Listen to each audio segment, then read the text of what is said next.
शांति बहुत ही ज़्यादा परेशान थी। माँ, आप बिल्कुल चिंता मत करिए, डॉक्टर ने कहा है आप जल्दी ठीक हो जाओगी। शांति अपनी माँ के साथ उनके घर पे रहा करती थी। कुछ सालों पहले शांति के पति गुजर चुके थे। शांति के दो बेहद ही प्यारे बच्चे थे जो कि स्कूल में पढ़ाई कर रहे थे। माँ, मुझे नई किताबें खरीदनी है, कुछ पैसे दे दो। और माँ, मुझे भी अपनी स्कूल की फ़ीस जमा करानी है, उसके लिए भी मुझे पैसे चाहिए होंगे। बच्चों की बातें सुनकर शांति और भी ज़्यादा परेशान हो जाती है। शांति ज़्यादा पढ़ी लिखी तो थी नहीं, इसलिए उसे कोई नौकरी भी नहीं मिल रही थी और घर की परिस्थिति भी बहुत ज़्यादा ख़राब थी उसकी। काश मैं थोड़ी पढ़ी लिखी होती तो आज ये परिस्थिति ना होती। बच्चों की पढ़ाई, माँ की देखभाल, घर के खर्चे, सब कुछ मुझ पर ही है और मुझे कुछ समझ नहीं आ रहा है मैं क्या करूँ।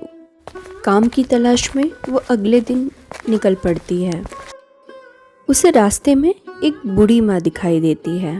बेटी, मैं बहुत भूखी हूँ, 2 दिनों से मैंने कुछ नहीं खाया है, कुछ पैसे दे दो बेटी।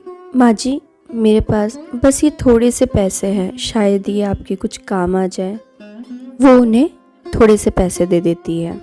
माँ जी, इन थोड़े से पैसों से आप कुछ ले लीजिएगा अपने लिए।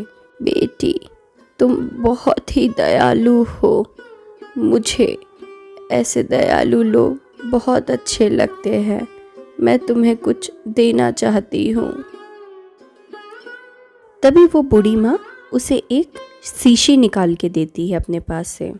बेटी, तुम इस नमक को अपने खाने में इस्तेमाल करना, ये मेरी तरफ से तुम्हारे लिए आशीर्वाद है।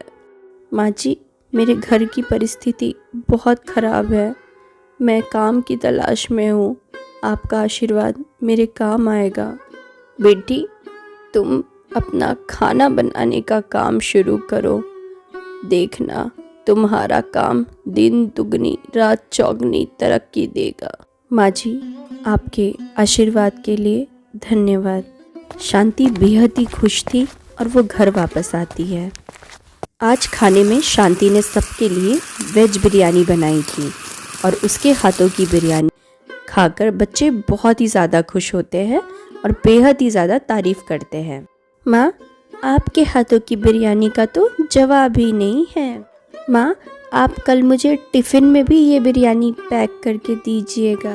बच्चों, कुछ ही दिनों में मैं अपना बिरयानी का एक ठेला लगाने वाली हूँ, जिसमें हम बिरयानी बेचेंगे और इससे हमें अच्छी कमाई होगी। लेकिन बच्चों, हम बिरयानी कुछ अलग तरीके से बेचेंगे।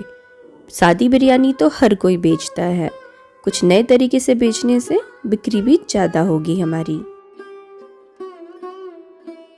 अगले दिन शांति बहुत सारा थोक में सामान ले आती है बिरयानी बनाने का। माँ जी के द्वारा दिए हुए नमक को मिलाकर वो आटा गूंथती है और उसकी पोटलियाँ बनाती है। बिरयानी को इन पोटलियों में भर के वो पोटली बिरयानी तैयार करती है। बिरयानी तो तैयार हो गई है, इन्हें ठेले पे रख के बाज़ार ले जाती हूँ।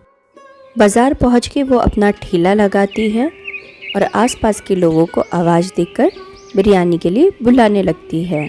बहन जी, ये कुछ नए तरह की बिरयानी दिख रही है, ज़रा एक हमें भी पैक करके दे दीजिए, ऐसी बिरयानी हमने पहले कभी नहीं देखी है। पैक करके वो उन्हें दे देती है। अब तो उसकी बिरयानी की तारीफ़ दूर दूर तक हो रही थी और अनोखी बिरयानी होने के कारण अब तो कई सारे लोग उसकी दुकान पे आते थे और बिरयानी लेकर जाया करते थे। माँ, हमारी पोटली बिरयानी लेने दूर दूर से लोग आया करते हैं और अब तो हमारी कमाई भी डबल हो गई है। मेरी बेटी, ये तेरी कड़ी मेहनत का नतीजा है जो तू इतनी सफलता देख पा रही है। मेरी सादी बिरयानी में भी जो स्वाद आया है वो उन माँ जी के दिए हुए नमक की वजह से है। उन बूढ़ी माँ जी का बहुत बहुत धन्यवाद, जिनकी वजह से आज मैं इतनी तरक्की कर पा रही हूँ। शांति के ठेले के पास ही एक पानी पूरी वाला अपना ठेला लगाया करता था। इस शांति की वजह से तो मेरा पूरा काम ठप पड़ गया है।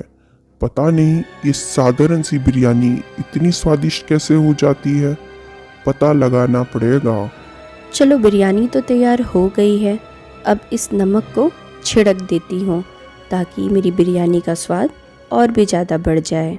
ये नमक वाकई में एक जादुई नमक है जिसने मेरी साधारण सी बिरयानी को बहुत स्वादिष्ट बना दिया है। अच्छा, तो ये सारा चमत्कार इस नमक की वजह से है। आज रात आके मैं इस नमक को चुरा कर ले जाऊंगा। रात बहुत गहरी हो चुकी थी और वो जादुई नमक किचन में रखा था। तभी वहाँ वो पानी पूरी वाला आता है। अच्छा, तो यही वो नमक है। चलो इसे अपने साथ ले चलता हूँ और खुद इस्तेमाल करूँगा। घर आकर नमक वो अपने पानी पूरी के पानी में मिला देता है। अब मेरी पानी पूरी भी बहुत स्वादिष्ट हो जाएगी। अब देखना, मेरे ग्राहकों की भी लाइन लग जाएगी। अगले दिन सुबह जब वो आता है, सारा रूम खाली रहता है। हे भगवान, ये सब क्या है? मेरा सारा सामान, सब कुछ गायब हो गया। ये कैसे हो सकता है? शायद ये उस नमक को चुराने का नतीजा है। मेरा लालच मुझे ले डूबा। जादुई नमक एक बार फिर शांति के पास लौट आया था और उसके जादू से शांति दिन दुगनी और रात चौगनी तरक्की कर रही थी।